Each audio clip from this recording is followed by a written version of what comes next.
Chapter 1. Homecoming. Year 999 of the Holy Era.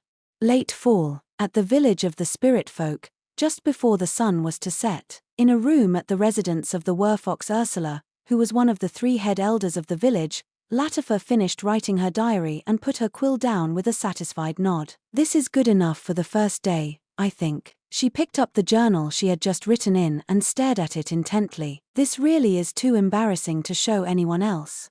I wrote about so much. I'll have to put it away so that no one else can find it, she murmured as she stood up, then glanced around the room. All right, there.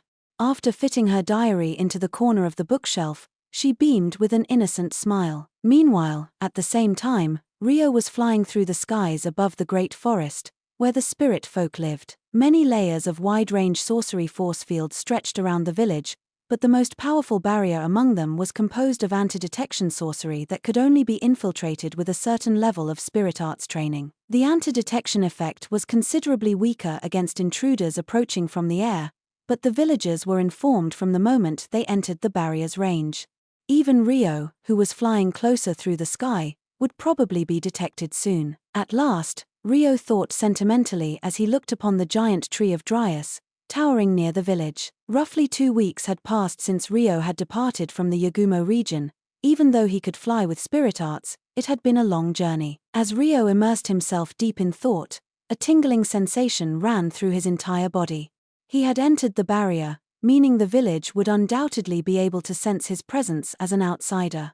With the village right before his eyes, it was only a matter of time before someone came flying out at him. Rio halted in his flight and remained airborne. I wonder if everyone's doing well. Especially Latifa. He smiled at the nostalgic memories that surfaced. He hadn't seen her for nearly 2 years. Maybe she'll be mad at me, he wondered to himself. After several minutes of waiting, Rio spotted a group of people flying toward him from the direction of the village. That's Orphea's Ariel. He enhanced his vision with spirit arts and strained his eyes to see. Ariel was the middle-class spirit the high elf girl Orphea was contracted to. Several figures were riding on the back of the beautiful, giant bird that looked similar to an eagle, and there were more figures flying alongside it by themselves. The group seemed to have locked onto Rio's figure, as they were making their way straight toward him. Their figures gradually grew larger and clearer in Rio's vision, until eventually, Oni-chan, a familiar voice could be heard, the voice of an innocent and adorable girl. The owner of said voice was waving enthusiastically at Rio. Despite the group being fully armed, there was no trace of hostility in the air, so Rio was all smiles as he returned the enthusiastic wave. Immediately after, Ariel accelerated dramatically and closed in on Rio ahead of the others. In no time at all, Ariel had closed the distance between them, before continuing to soar higher right in front of Rio. Rio followed the sight with his eyes, then caught sight of a single girl jumping down from Ariel's back. Rio rose nearly reflexively and caught the girl with a hug. Oops. Welcome home, Oni-chan. The werfox girl, Latifa, shouted as she fit snugly into Rio's arms. I'm home. Jumping down like that is dangerous, you know? Rio warned her with a wry smile. It's fine, because I knew Oni-chan would be sure to catch me, Latifa said with a carefree smile. Rio couldn't help but soften his expression. Unable to conjure up any additional words of warning for her, he gently petted her head. Ahihi. Latifa grinned bashfully and rubbed her head against Rio's chest. You've grown bigger, Latifa. Yap. Of course I have, I'm nearly 13 years old now. I see. I'm glad you're doing well, and to see everyone else is still the same, too. It's been a while. I'm home, Rio said with a happy smile and turned to the other faces hovering in the air. The silver werewolf Sarah and dwarf Alma were seated on Ariel's back as Orphea floated in the air beside them. Uzuma, the winged werbeast who served the village as a warrior, was also nearby. Long time no see, Lord Rio. I am most relieved to see you are well, and to see that you have bulked up a fair bit, too. Perhaps you are even stronger now? Uzuma said cheerfully. He really has. Rio, you look a lot more mature now. And very cool. Orphea nodded in agreement. Thank you very much, both of you. I'm in the middle of my growth spurt, Rio said bashfully. Foo. Rio's so adult-like now, it seems Sarah and Alma are feeling a little shy, Orphea said with a mischievous smile, looking towards Sara and Alma. The two girls had been looking at Rio in awe when the spotlight landed on them, making them both flinch. I am not acting shy at all. Sara objected in a fluster. Sara's the only one shy here. I was only thinking about how the air around Rio had changed a lot. Alma turned her face away and excused herself with feigned composure. There you go again, saying things like that. It's so obvious you're feeling embarrassed, too. Sara retorted without a moment's delay. Sara was the one captivated by the sight of Rio. Whoa, Alma. Don't say such weird things. Alma and Sara's usual back and forth unfolded before the group, making Rio let out a small chuckle. Tempage, why are you laughing, Rio? Sara asked with an admonishing expression. It's nothing. I was just thinking about how it really feels like I've come home. The two of you have both turned into mature young women. It's wonderful, Rio answered as though he was holding back his amusement. Thank you very much, Sara said with a blush on her cheeks. However, I haven't changed much, though, Alma replied with a pout on her lips. That's not true. You look more mature now than before, and you've grown a little taller too, haven't you? Rio said with a smile, shaking his head. Well, yes, a little. Alma nodded gently with a happy smile. HMPH. That must be nice, you too. Being praised by Rio like that, Orphea muttered, envious. You've become more beautiful as well, Orphea. You seem even more calm and composed than before, Rio said, complimenting her with a faint smile. In fact, Sara, Orphea, and Alma were all in the middle of their growth period, so they had matured a lot since he had seen them last. Hey, thank you very much, Orphea said with a broad, happy smile. Just then, Latifa tugged at Rio's coat from where she was being carried, and turned her expectant gaze up to him. Latifa's also much more like a mature woman, Rio laughed in amusement. Yep. Latifa replied with a smile that stretched from ear to ear. After their initial greetings, Rio was led by Sara and the others as they descended into the village square.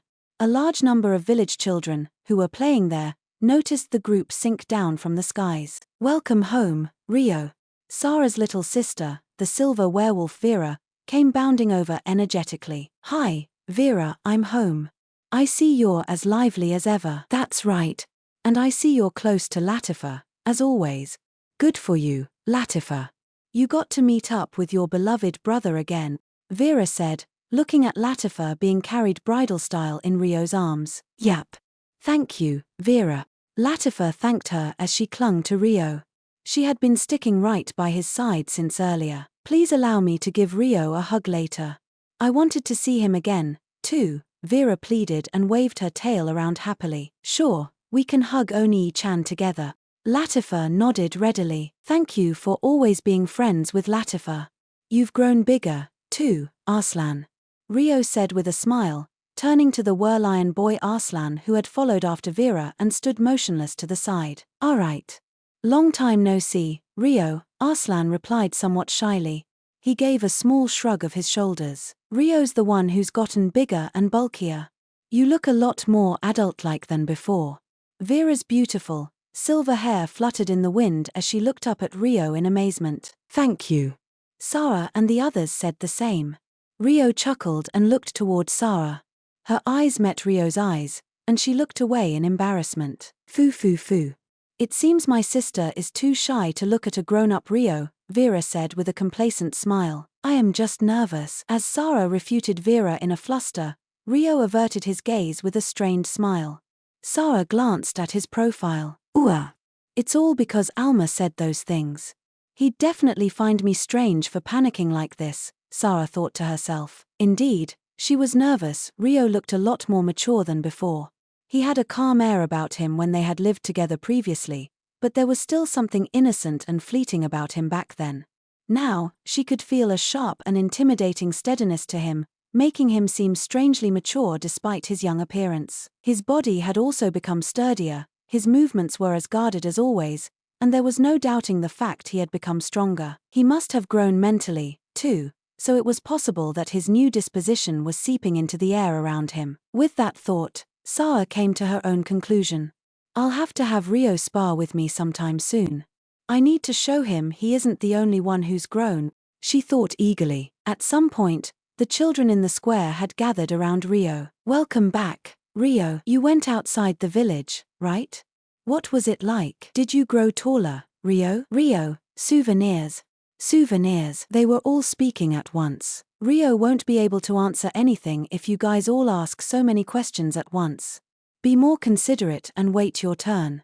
Anyway, the sun's about to set, so it's almost time for you guys to go home, Sarah warned the little boys and girls of the village in the tone of an older sister.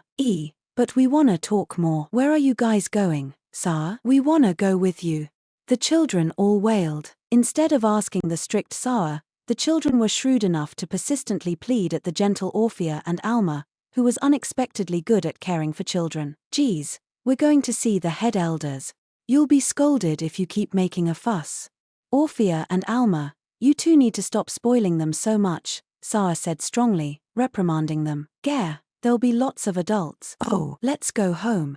Home time. The children finally backed down. Vera, Arslan, you two make sure the smaller kids make it home safely. Okay, got it. Sure, leave it to us, Sarah. At Sarah's order, Vera and Arslan nodded. Shall we get going, then, Rio? Thus, Rio was led to the town hall where the head elders were waiting. That night, in the cafeteria of the town hall, after Rio had greeted all of the elders and informed them of his return, the head elders held a small welcome party for him. In attendance was Rio as the guest of honor, the three head elders, High Elf Sildora, Elder Dwarf Dominic, and Werfox Ursula, as well as Latifa and the three girls who used to live together with them, Sarah, Orphea, and Alma. I must say, you've grown into quite the adult. I'll check to see whether your equipment needs any adjustments, so pop by my place sometime tomorrow. Was there anything about the equipment that you were less than pleased about? Dominic asked as he poured sake into his cup. Thank you very much, Rio thanked him brightly. Its ease of use was of the highest quality, but if I had to pick something I was unhappy with, I'd say its high quality drew too much attention, perhaps? Waha, that makes sense. I see. That sounds about right. Dominic laughed heartily. Lord Rio, I heard that you were able to fulfill the goal of your journey. If it is all right with you, would you share some stories of the Yagumo region?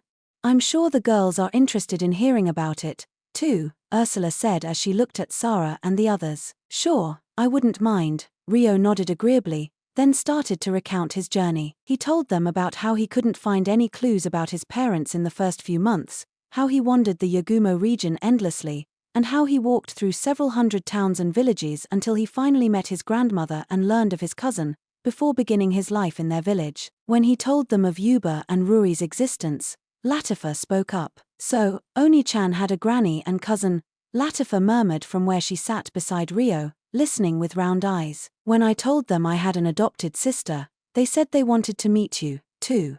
But I didn't tell them about this village, so I couldn't bring them here to see you, Rio told her gently. I would have liked to see them, too, I think, Latifa responded hesitantly. Well, if it was Lord Rio's family, then it may be possible for a temporary stay to be permitted under certain circumstances. But the Yagumo region is far. Well, let's set that aside for now, Ursula said worriedly, a strange weight to her words. Sildora and Dominic also carried troubled expressions and strained smiles, while Latifa and the other girls tilted their heads in confusion. Rio reacted similarly, unable to comprehend the meaning behind Ursula's words. I guess it'd be better to hide the fact Mom was born as royalty. It might result in the topic of my past being dragged on forever, and it's meant to be kept secret, anyway, Rio thought, detaching himself from the conversation to decide how much he could reveal to Ursula and the others. He didn't want to cause the conversation to take a darker turn through a slip of the tongue. So, Rio, how long will you be staying here this time? Sildora asked, changing the subject. At most, a few months. I'm thinking of leaving the village before winter begins, to head for the Straw region, Rio answered with a serious look, straightening himself. Oni-chan, are you leaving again? Latifa asked sadly, pouting with unhappiness. I'm sorry, Latifa. I'll make sure to return a little earlier this time, Rio apologized with a strained smile. Latifa grabbed onto Rio's sleeve unhappily and looked up at him. You promise? She asked. Yeah, I promise. Rio nodded his head firmly. The others watched their exchange with pleasant smiles on their faces. Lord Rio, was there anything you ran out of during your journey? We shall make preparations for you before you leave on your next trip, so do not hesitate to inform us, Ursula suggested brightly. Thank you very much. I still have plenty of stock with me, but there was one thing I thought of on my journey. I would be grateful if you could lend me your knowledge, Rio said, bringing up his request carefully. Ho ho ho, that is fine. Speak your mind, Ursula agreed readily. Rio explained the idea that he had come up with while he was in the Yagumo region. I was actually thinking of building a house to stay in on my journey, one that could be carried around in the time-space cache. A portable house, you say? Now that's an interesting thought. Dominic immediately showed strong interest. His natural architectural instincts as a dwarf had probably been roused. A house to carry around. That would mean a house with no foundation would be more preferable, so that it could be placed easily. Is that correct? Ursula asked. Yes. However, it would probably require the use of spirit arts to stabilize the ground every time it was set up. Well, that aspect shouldn't be a problem for Rio, but, Dominic mumbled to himself, placing a hand against his mouth. Dominic won't be paying attention for a while when he's in this state. Lord Rio, leave the house idea to him and rest easy. I'm sure a good home will be constructed for you, Sildora said with a wry smile. No, I was just hoping for some advice so that I could build it myself. That's impossible. Even if you began constructing it alone, the dwarfs of the village would only swarm you out of interest. It would be best for you to leave the house to Dominic and focus on entertaining Latifa and the girls as much as possible. Isn't that right, Latifa? Ursula responded cheerfully to Rio's bewilderment, prompting Latifa to speak. Yup, I wanna stay with Oni-chan the whole time he's in the village. Latifa hugged Rio's arm and nodded energetically. After that, it was decided that Rio's home construction would be left to Dominic and the other dwarfs. Rio gave Dominic a simple explanation of the facilities and rooms he had planned, before they wrapped up the day in high spirits. The next day, Rio was walking around the village with Latifa and Vera hanging off each of his arms. Their destination was the spirit shrine built at the foot of the village's giant tree. They were going to greet the spirit of the giant tree, Dryas, and inform her of Rio's return. It was a 1-hour walk to reach the giant tree from the village on foot, and while the tree was only a stone's throw away by air, they decided to take the opportunity and go on a picnic along the way. With a troubled expression, Rio let the two cheerful girls have their way. Then, as the three of them were merrily making their way on foot, Rio and the girls passed Anya, the workat. Oh my, if it isn't Rio. I see you're making quite a display upon your return. She was several years older than Rio, but because her species had long lifespans that aged particularly slowly in their teenage years, she barely looked any different to when Rio last saw her 2 years ago. Ah, Anya. Good morning. Latifa and Vera said together, greeting Anya cheerfully. Morning. Are the three of you going out to have fun? Anya asked. Vera took the initiative to answer first. Not quite. We're meeting with my sister and the others after this. With Lady Sawa. Which means Lady Orphea and Lady Alma will be there too. Isn't that more flowers than you can hold, Rio? Anya nodded in a show of great interest before grinning at Rio. Long time no see, Anya. I was thinking of paying Lady Dryas a visit, now that I've returned to the village, Rio said with a strained smile, ignoring Anya's curious gaze. Foo, looks like you've grown a little. As your elder, I'm happy. Not to mention, you've become really handsome, too. Anya nodded with satisfaction and beamed. Thank you very much. I see you're still as beautiful as always, Anya. Rio thanked her with a grin. Naya. Anya's cat ears trembled in shock. Naya. Latifa and Vera both tilted their heads in unison. Naya. What are you saying, all of a sudden? I've got my eye on you, Anya said in a high-pitched voice. There was a faint blush to her cheeks. What's the matter, Anya? It's nothing, Vera. I was just a little surprised Rio tried to flatter me while I was off guard, calling me beautiful of all things. Sheesh, I guess that means it wasn't your defensive power that grew while you were gone. Since you're doing it half naturally, it's even more wicked. Good grief. Anya feigned composure as she shook her head at Vera. She muttered the latter half weakly. It wasn't just flattery, Rio said in confusion. It's fine, Just get going to the Great Dryas already. This blockhead. Don't keep Lady Sarah and the others waiting. I have things to do, so I'll be going now. With a tired sigh, Anya waved her hand and took her leave. Then, Vera opened her mouth in wonder. Didn't Anya seem a little strange? Ahaha, maybe. But she's right, we shouldn't keep Sarah and the others waiting, so let's get going, Latifa agreed with a faintly strained smile, before pulling Rio's arm along. Then, they met up with the other girls, and headed toward the giant tree Dryas resided in together. The moment Rio and the girls stepped onto the spirit shrine estate, they saw Dryas, who had manifested before them. Oh, my! I was wondering who it was, but it looks like the whole gang's here. Welcome, welcome. I see Rio's here, too, back already? Dryas greeted the respectfully quiet party in a friendly tone. Yes, I thought I'd drop by and say hello. Everyone made food, so let's eat together, Rio explained on behalf of the others. My, thank you for taking the trouble. There's not much here, but I'll gladly welcome you. Follow me. Dryas welcomed them happily and directed them inside. Rio and the girls followed her. Dryas glanced at Rio. Judging by your current state, your spirit still seems to be asleep, but the presence is stronger than the last time we met. The day it awakens may be approaching. Did anything change while you were on your journey? She asked as they walked. No, nothing in particular comes to mind. I see. Well, come visit me again when it awakens. I'd like to hear its story, and there may be many things I call tell it, too. I will. Thank you very much. As they exchanged words, they arrived at the spirit shrine. It was a shrine constructed from stone, with a staircase that led directly to the front, where there was a hall reserved for ceremonies that could look over the entire shrine grounds. At the very back across from the hall entrance was an altar. This time, Rio and the others didn't step up into the hall, instead walking around it and through a door that led further into the building.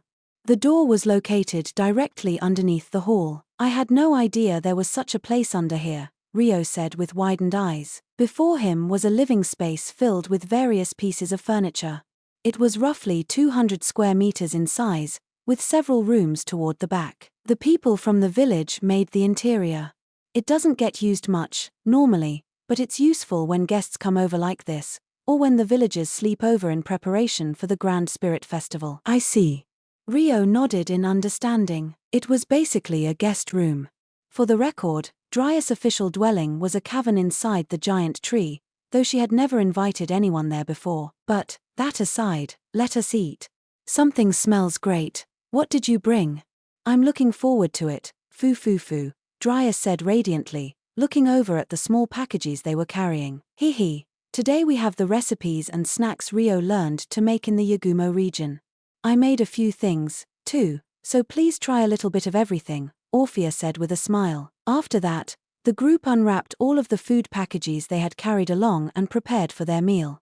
They sat down at the round table in the order of Rio, Latifa, Vera, Dryas, Sarah, Orphea, and then Alma. Once they had all taken their seats and arranged the dishes on the table, they finally began to eat. My, the flavor in these vegetables is very rich. It's delicious. And these steamed foods, too. The vegetable rice goes along with it perfectly. Dryas was all smiles as she elegantly filled her cheeks with food. Spirits couldn't starve to death, but they were able to refill their magic essence through eating food, to an extent. While there was no need for the food to be prepared in an extravagant manner, Dryas liked to eat homemade cooking, and was rather particular about the taste. The chicken with steamed vegetables is yummy. It's full of flavor. Vera stuffed her cheeks with rice as she picked up the steamed chicken. I like the taro. Latifa's favorite appeared to be the taro with the steamed vegetables. Her small mouth broke out into a smile as she munched on the taro happily, fully enjoying the flavor. Hey, you too. You can't just eat the things you like and nothing else, Sarah scolded with a tired expression. Okay. Latifa and Vera gave their drawn-out reply together. And so, just like that, time passed peacefully. Once they finished eating, Orphea went to the kitchen and came back carrying tea. After taking the teapot from the tea cozy, she started pouring tea into the cups. The wafting scent of the tea made Rio and the others smile broadly.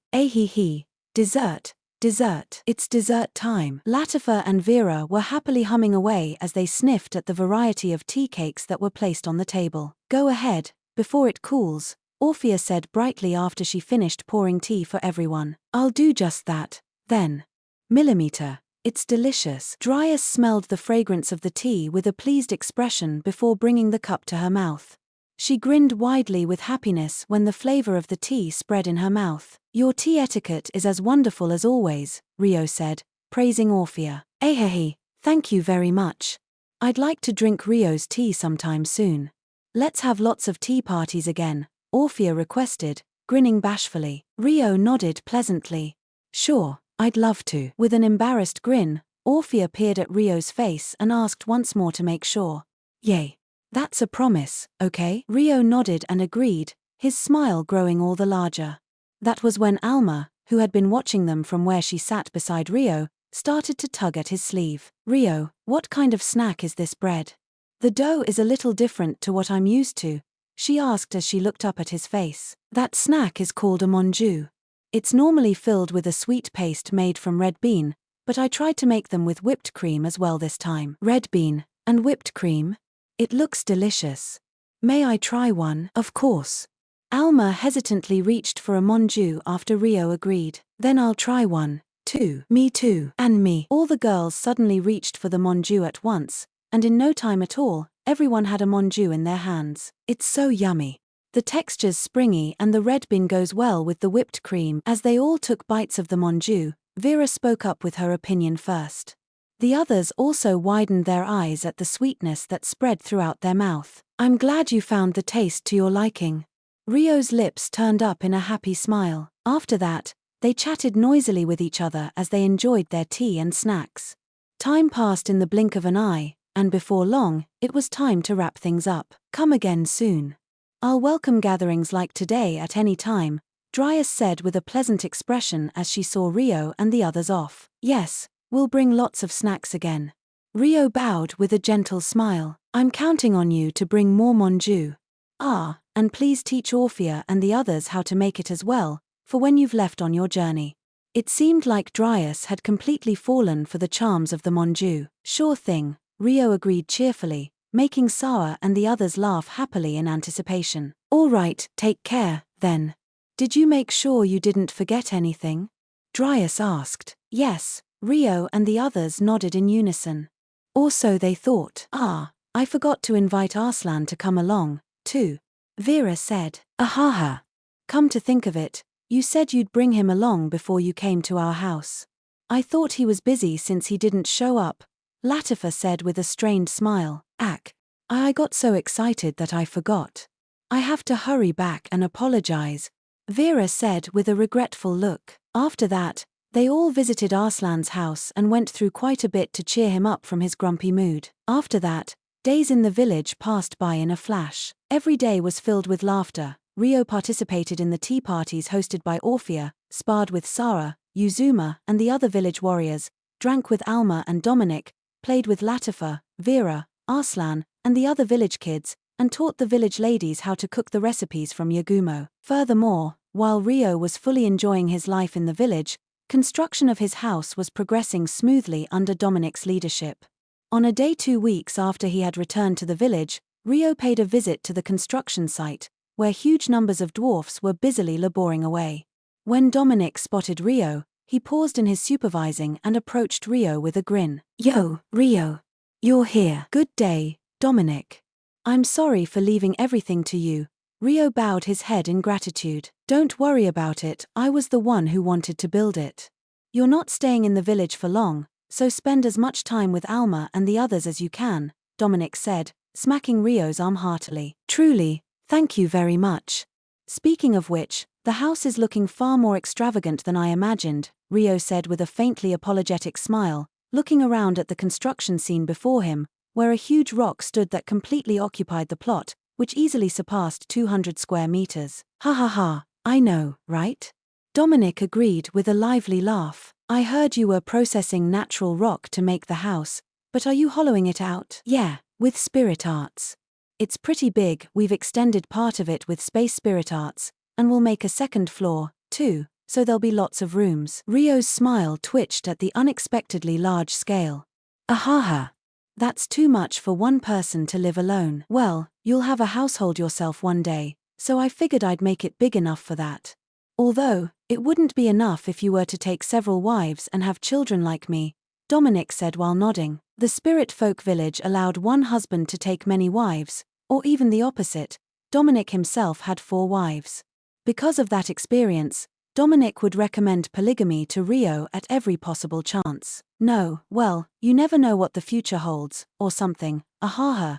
Ryo personally had no intention of becoming a polygamist, he didn't even have any desire for marriage, so he could only offer a reserved response with a forced smile. Well, I guess it'll be easier to live in, so it shouldn't be a problem. I think.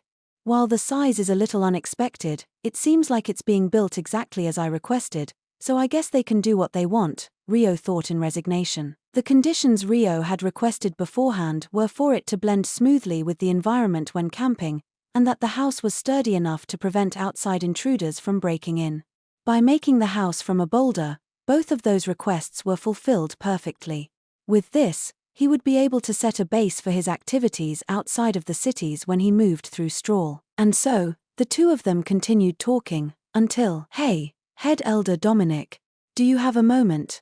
One of the dwarfs on location called. "Oh, it looks like I'm being summoned. Well, just leave the construction to me, and look forward to its completion. I'll call you immediately when it's done. We can raise a glass in celebration," Dominic said with a smile, before leaving Ryo behind to head for the worksite. "Looks like I owe the villagers again," Ryo muttered, troubled, as he watched the dwarfs happily working away. Less than a month later, Ryo's house made of rock was complete. The appearance of the home was truly rustic. In fact, apart from the entrance and several small ventilation windows, it looked just like a regular old boulder. However, in complete contrast to the exterior, the interior was a wide and comfortable living space with custom-made furniture and all kinds of sorcery woven into its luxurious facilities. It went without saying that a wild housewarming party was held upon its completion, filled with singing and drinks. Furthermore, when Ryo immediately moved in upon its completion to test the facilities, it was decided that, naturally, Latifa would live with him too. After a while, Vera and Arslan also came to sleep over, then Sarah and the others were invited partly as their guardians. And so, their lively days continued. Thus, as winter approached, the new year arrived, year 1000 of the Holy Era. On a day when Ryo's departure for the Straw region was steadily approaching and he was in the bathtub of his stone house, the interior of the spacious bathing area was purposefully carved into bare stone, making a rocky bath that allowed for an experience similar to an outdoor hot spring. Ryo washed his hair, face and body, before finally sinking into the water. With a sigh, his fatigue from the day melted away. Tomorrow's the day, finally, he thought, gazing up at the rock ceiling that was intentionally left bare. It was so comfortable, he almost wanted to extend his stay, but he didn't want to pamper himself here. He couldn't afford to stand still. There was no doubt that unwanted memories from his past would resurface once he returned to Straw. It was possible he couldn't remain the same person he had been until now. Even so, he chose to move forward. That was what he had decided when he left the Yagumo region. That was why he had to move forward. Even if he reached the point of no return. With a deep breath, Ryo reaffirmed his resolve. "Oni-chan, may I come in?" a cute voice said from the doorway to the bathroom. "Yeah." Ryo nodded reflexively, before he realized something was strange, and looked up at the source of the voice. Latifa, who had been sticking her head out of the changing room area, heard Ryo's reply and stepped into the bathroom hesitantly, clad in nothing but a single bath towel. "Ahihi."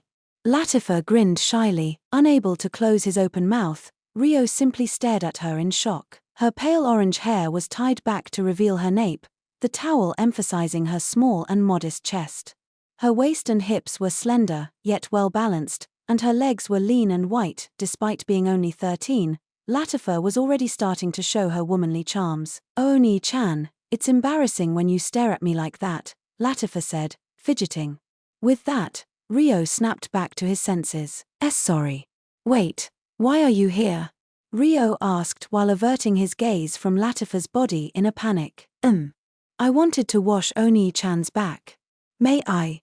Latifa smiled with a bashful yet pleased grin, noticing that Rio was seeing her as a member of the opposite sex and not just a little sister. No, of course not. You need to leave immediately, Rio said with a high-pitched voice. It's okay. I am wearing a bath towel, so don't worry. Not to mention the fact that you'll be leaving the village tomorrow. So, let me have this just for today. No, but just for today, please. Latifa hung on to him insistently when he expressed his reluctance. Since she was leaning into the bathtub from outside of it, the placement of her chest was rather precarious, making Rio beside himself with worry. No means no. Come on, put on your clothes or you'll catch a cold. Okay. Rio replied with his eyes averted, unable to find a good way to reject her. Then I'll just get into the bath with Oni-chan like this. You sure? Latifa puffed up her cheeks cutely, resisting to the bitter end. Now that she had gathered up enough courage to come this far, she wasn't going to back down without a fight. Despite her face being flushed with embarrassment, she tried to remove her bath towel with a trembling hand. All right, I got it. Calm down, Latifa. You can wash me, Rio said in a panic as he caught a glimpse of Latifa's naked body from the corner of his eye.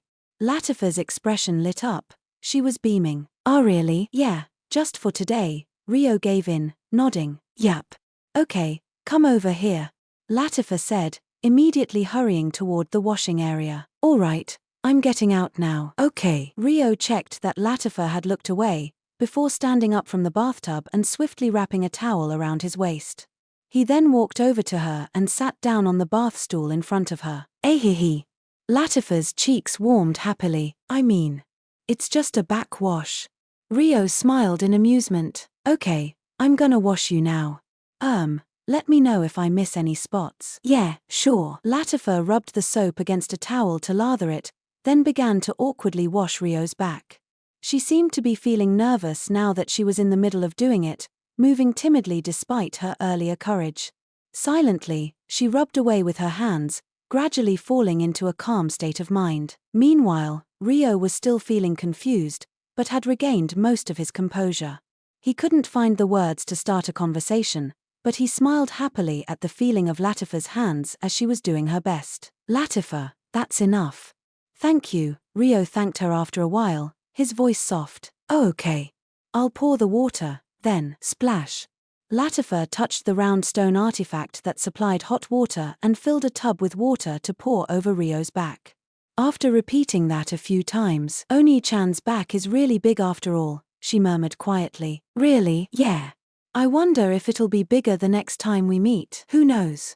I think I'll stop growing soon. But wait, Latifa. Rio was replying with a strained smile when, suddenly, he could feel a soft sensation against his back. He flinched. Latifa had suddenly hugged Rio from behind, drawing close enough to rub their cheeks together before he had realized it. What's wrong all of a sudden? Rio asked, hiding his uneasiness. He could feel Latifa's body heat through her towel, the areas where their skin touching directly was burning hot. Hey, Oni-chan. You'll come back to the village again this time, right? Latifa asked worriedly. Latifa? Rio called, checking on her. You'll come back, right? Latifa repeated the same question insistently. Rio felt as though she had seen right through him.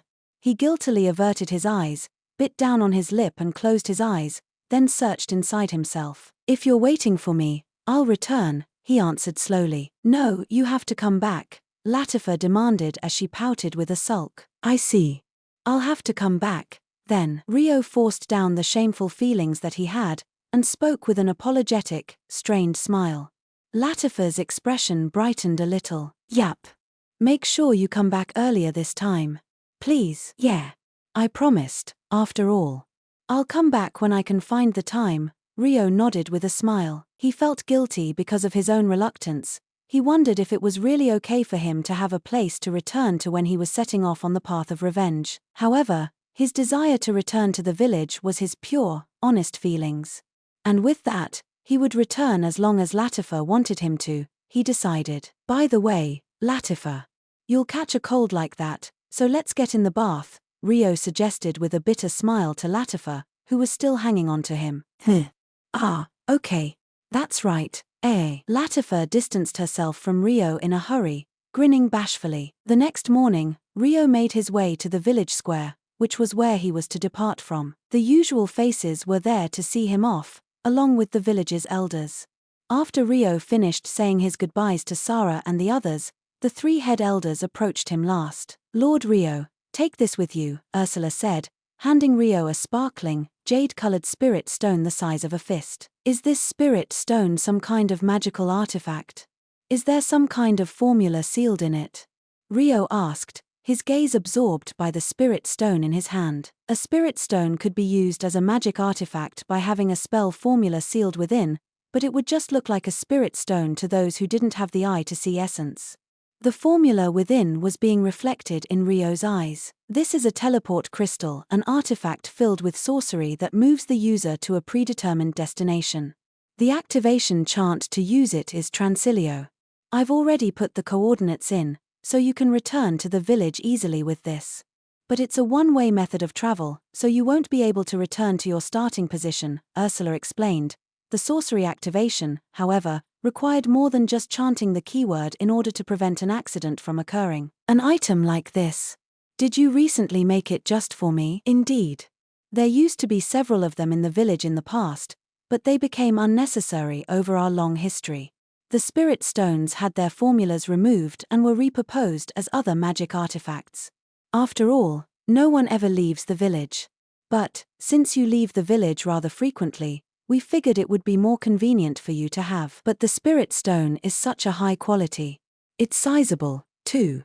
Isn't it a valuable item?"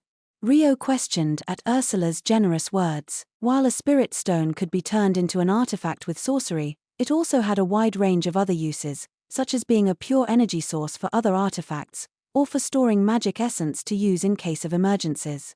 The essence capacity that could be stored varied depending on the quality of the stone, and the color of the stone changed based on the amount of essence stored.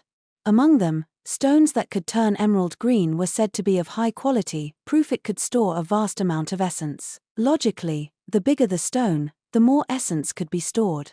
However, because of the difference in stone quality, that reasoning could differ, too. "It's nothing. We've been making spirit stones for years and years now, so we have plenty of good stones in stock. There's no need for you to worry."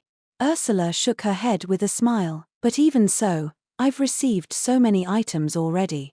I couldn't possibly accept any more than what I have. I've just returned and had a house built for me, and there was the equipment set and the time-space cache from last time. I've received so many other good quality spirit stones, too." Rio's expression clouded apologetically. "Don't worry about it. Like we said last time, you are our sworn friend. It would be a dishonor to us spirit folk for our sworn friend to depart on a journey empty-handed, so just accept it." "Well, it was Sildora and Ursula who made it, actually." Dominic laughed merrily, looking over at the two of them. "We simply used a spare spirit stone, the only thing it took was time. Space sorcery has complicated formulas, so it took some effort to get the coordinates right, but it was no big deal." Sildora shook his head, smiling in faint embarrassment. Ho ho ho, Latifa was lonely while Lord Rio was in Yagumo. "Hopefully this will help you return faster this time. We'll need to discuss further, but it may be a good idea to use that to bring Latifa and Lord Rio's cousin together for a meeting someday." Ursula opened her mouth to deal the finishing blow. "Thank you very much, truly, for all the things you've done for me." Rio bowed his head deeply. "Well, that's that. Those girls over there would be happier to have you around, kid. Come back a bit more often." Dominic looked over to Sarah, Orphea, and Alma with a grin. "Head elder, grandfather." Sarah and Alma blushed furiously and yelled in shock. Meanwhile, Orphea was avoiding digging her own grave by smiling cheerfully. "Ooh, scary, scary." Dominic shuddered exaggeratedly and quickly made his exit. Then, Latifa approached Rio with springy footsteps. "Have a good trip, Oni-chan," she said, hugging Rio. "Yeah, I'll be back soon." Rio smiled gently and petted Latifa's head.